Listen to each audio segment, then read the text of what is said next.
The topic of this video is adding and subtracting radicals. Let's look at 4 problems. Alright, so for the problems the instructions are the same, add or subtract. Here are the 4 problems. 7 root 13 minus 2 root 13. Our second problem is root 14 plus 7 root 14. Our third problem is root 18x plus root 50x. And our fourth problem is 2 root x plus 3 root x. Okay, let's begin. With our first problem, we note that we are dealing with like radicals.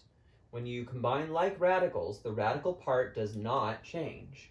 So our final answer will contain the square root of 13. In front of it, we just have to subtract the coefficients. 7 minus 2 is 5. So our answer is 5 times the square root of 13. Next problem. We have root 14 plus 7 root 14.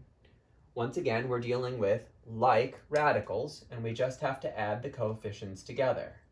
So what's the coefficient of the first radical? It's 1. This is one of those hidden numbers in algebra. We know it's there, but we don't write it. Now add the coefficients. 1 plus 7 is 8. So our final answer is 8 times the square root of 14. All right, next problem. We've got the square root of 18x plus the square root of 50x. Notice that this time our radicals are not like, so we have to make them like before we can add or subtract them. So let's see if we can go ahead and achieve that. Let's create 2 factor trees. First, a tree for 18.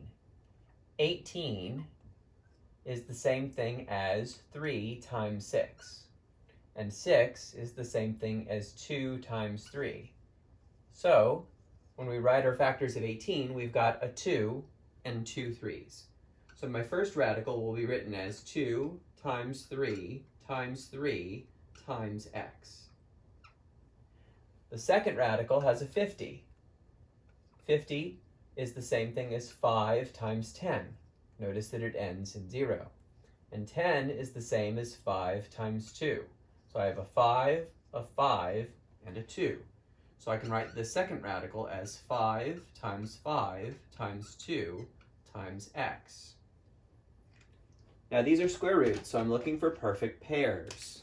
Well, here's a perfect pair, and here's a perfect pair. Each perfect pair sends one group, one representative from the group, out to multiply.